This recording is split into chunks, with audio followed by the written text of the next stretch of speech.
We're about to witness a textbook example of how probation violations can spiral fast into real prison time. In this Texas courtroom, Andres Menaka stands before the judge on a motion to revoke, meaning the court has already found multiple violations to be true. The stakes here are massive: revoked probation, outstanding restitution, and a proposed deal that could lock him up for 4 years. But here's the twist. This isn't just about one case.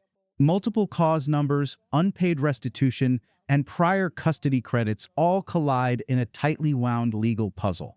Pay close attention, because every decision made in the next few minutes will determine whether accountability finally catches up or if the system shows leniency once more. All right, we're back on the record in 2020 CR 3565, State of Texas versus Andres Menchaca for the state. Hank Wilkins for the state, Your Honor. Defense. For Mr. Menchaca, Jeffrey Martinez, Your Honor. All right. And you're Mr. Menchaca. Yes, ma'am. All right, this is the motion to revoke. The court found violation of 5, 5, 1, 1, and 5 true. And I believe there was a proposed agreement. This moment is critical. The court has already found several probation violations to be true, which legally gives the judge full authority to revoke probation entirely. At that point, the defendant loses most leverage. The 4-year sentence being proposed isn't random, it reflects negotiated damage control. Running the sentence concurrent with other cases significantly reduces exposure.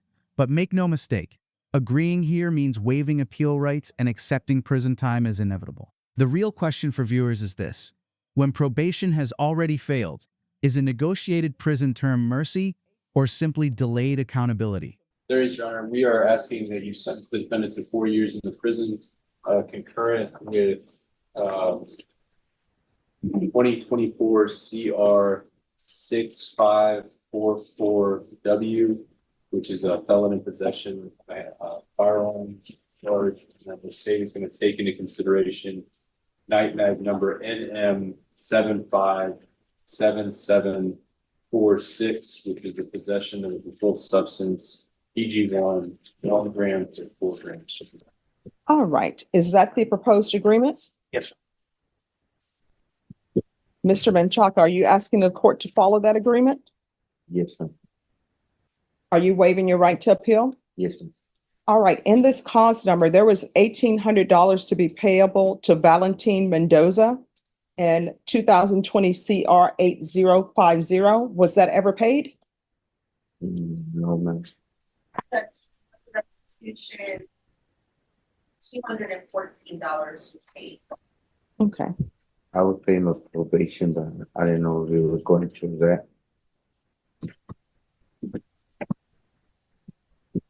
And you said $214? Yes. All right. So that leaves a balance of $1,586. Is everyone in agreement with that, defense? This exchange over restitution may sound technical, but it's emotionally loaded. Restitution isn't optional. It represents direct harm to a real victim. The court carefully calculates what's been paid versus what's still owed, landing at a remaining balance of $1,586. Notice the judge's tone here: calm, precise, and firm. Excuses about confusion don't erase responsibility. And the no in-person contact order is just as important. It protects the victim while still allowing financial compliance. Let's ask you this: should failure to fully pay restitution weigh just as heavily as new criminal conduct when deciding prison time? State? Yes, sir.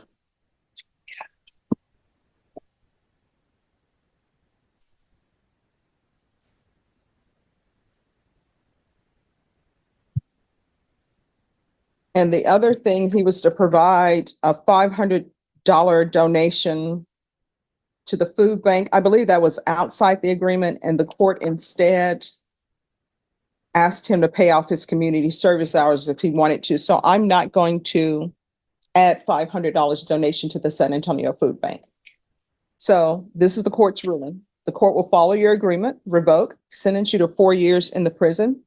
This will run concurrent with 2024 CR 6544W, taking consideration NIMAG number 757746.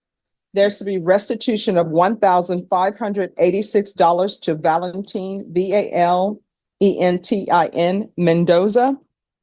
And there's to be no contact with Valentin Mendoza. And I'll make that no in-person contact. And the reason why I say that, because money needs to be sent and technically that is contact. So there's to be no in-person contact with Valentin Mendoza. Is there anything else with regards to sentencing under that cause number? Yes, there is, Your Honor. Yes. In relation to the day's credit, the system gives him credit for 125 days only. He also completed a SATA program for 119 days. If I could just announce on the record the dates, we could get credit for that. The days for. Well, with regards to the SATA, whether or not I give him credit for that is going to depend whether or not he successfully completed it. So probation, did he successfully complete SATA? Yes, sir. All right, then he'll receive credit for SATA. Thank you, Your Honor. May I just put the dates on the record so they can be included with the clerk? Yes. The days for SATA for January 13th, 2023 through May 12th, 2023. That was 119 days.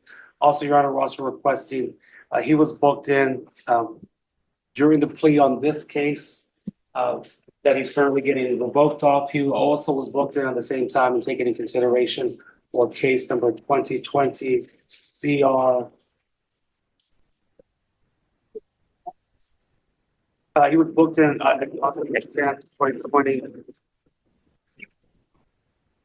CR 8050, Your Honor. That case was taken in consideration, but the system did not book him in on the case we're currently speaking about, which is 2020 CR 3585. So he was in custody as well from June 10th, 2020 to 10/14/2020 of 120 days approximately. We're asking for the court to give him credit for the time he was booked in at the same time. But the system showed him on bond in Mocha, but it should have had him booked in because he was in jail. All right, the court will only give him credit for any time in custody and credit for any time in custody while this case was pending. If this case was not pending while he was in custody, then he will not receive credit. This is where courtroom accuracy matters. Jail credit can mean months or even years off a sentence, but it must be legally justified. The judge draws a hard line. Credit only applies if the defendant was in custody while this specific case was pending. It's not about sympathy, it's about statutory limits. However, successful completion of the SATA program earns credit because rehabilitation efforts actually matter under the law. This moment shows how precise criminal sentencing is. Every date, every record entry, every classification can alter the final outcome. It was, Your Honor, that when he was booked in 6/10/2020 and didn't get released till 10/14/2020, this case originated at 9/11/19. So this case was well before. All right, the clerk is aware of my ruling, so. All right, we're going to go on the record in 2024 CR 6544W. All right, Mr. Menchaca, did you review the document entitled Waiver of Indictment, Reading of Information and Rights under Article 1.051 and 26.03 under the Code of Criminal Procedure with your attorney? Did you understand it? Did you sign it? Yes, ma'am. Did you understand you have a right to have a grand jury make a decision on whether or not to indict this case? Yes, ma'am. Did you understand your attorney has 2 days from the presentation of the information and 10 days from the presentation of the information to prepare for trial? Yes, ma'am. Did you understand by entering a plea under this cause number that you were giving up those rights? Yes, ma'am. Did you intend to give up those rights and enter into a plea in this case? Court will find that the defendant has knowingly and voluntarily waived indictment, reading of information, Article 1.051 and 26.03 of the Code of Criminal Procedure. Counsel, have you received all the discovery? Did you review it with your client? Yes, we did. I did, Your Honor. Did receive it. We did review it. I did review it with the. Court will find that the state is in compliance with discovery. Mr. Menchaca, did you review the information with your attorney? Did you understand it? Yes, ma'am. Counsel, do you waive the reading of the information? We do. State your proceeding on the information as presented. Yeah. Mr. Menchaca, did you review court's admonishments and defendant's waivers and affidavit of recommendations? Did you sign it in all the appropriate places? Did you understand you're charged with felon in possession of a firearm? That's a third-degree felony. Range of punishment is anywhere from 2 to 10 years in prison and up to a $10,000 fine. I do. If you have a plea bargain agreement with the state, the court does not have to follow your plea. If for any reason the court does not follow your plea and gives you more than you bargained for, the fact that you entered a plea will not be used against you and you will be allowed to withdraw your plea. Did you understand? Yes, ma'am. I do. Did you understand you have a right to jury trial, a right for you or your attorney to cross-examine and confront any witnesses the state would call and the right to remain silent? Yes, ma'am. Did you understand by entering this plea, you were giving up those rights? Yes, sir. Did you intend to give up those rights and enter into a plea in this case? Yes, ma'am. Counsel, has your client been able to provide you with any defenses? Yes, sir. Do you believe he has a rational as well as a factual understanding of the charges against him? I do. Do you believe he's currently competent and was legally sane at the time of the offense? I do. Mr. Menchaca, has anyone threatened you, coerced you, or placed you in fear to get you to enter the plea? Mm-hmm. Anyone promised you anything other than the plea? Mm. Are you satisfied with the way you've been represented? Yes, ma'am. Are you a U.S. citizen? Yes, sir. Court will find that defendant has knowingly and voluntarily waived his right to jury trial. Did you review the plea bargain page with your attorney? Did you understand it? Yes, I do. According to the plea, punishments be assessed at 4 years in the prison.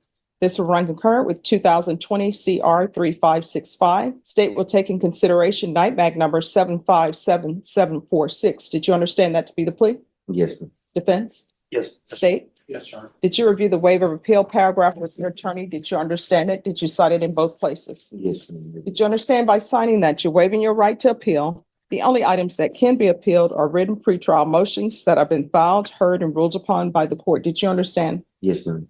Counsel, have there been any such motions? No. Then to the offenses charged, how do you plead? Guilty, not guilty, or no contest? No contest, ma'am. State any evidence. Your Honor, I offer State's Exhibit 1 and the attachments. Your Honor, defense is not. Did you review what's entitled waiver and consent to stipulation of testimony and stipulations with your attorney? Did you understand it? Did you sign it in all the appropriate places? Yes, ma'am. Again, did you understand you have a right to jury trial, a right for you or your attorney to cross-examine and confront any witnesses the state would call and the right to remain silent? Yes, ma'am. Did you understand that today the state will be presenting evidence in the form of witnesses' statements and police reports, but most importantly, there will be no live testimony? Did you understand? Yes, ma'am. Court will find that defendant has knowingly and voluntarily waived and consented to stipulation of testimony and stipulations. Court will accept into evidence states exhibits 1 and attachments. Court has reviewed the same. The suspect listed in the police report is Andrew Menchaca. Yes. Are you Andrew Menchaca? Yes, I'm the Redmond chapter, but Okay. they have me on the computer as Andrew. I don't know why. All right. Court will find there's sufficient evidence to find you guilty, and the court will find you guilty. Are you proceeding with sentencing? What's that? Anything you wish to say on behalf of your client? Your Honor, we would just ask to follow the agreement with the states.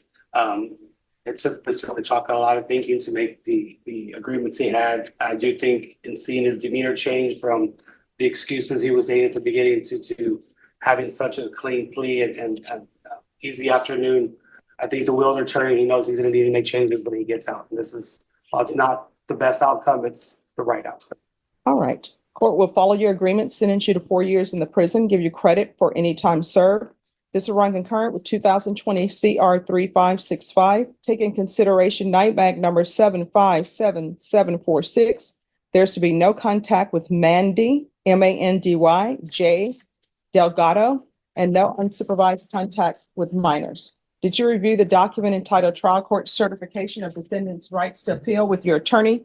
Did you understand it? Yes, sir. And did you sign it? Yes, sir. Because this is a plea bargain agreement, because I followed your plea bargain agreement, you waived your right to appeal. You do not have the court's permission to appeal.